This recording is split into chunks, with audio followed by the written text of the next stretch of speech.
தாவணி நழுவினால் இதயமும் நழுவுதே. ஓவியத்தை திரைமறைவில் ஒளித்து வைப்பதே நம்மா.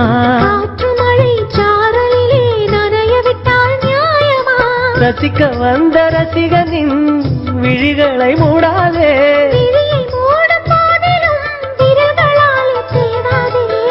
சிலையில வீடு கட்டவா சேர்ந்து வசிக்க. ஜன்னல் வச்ச ஜாக்கெட் போடவா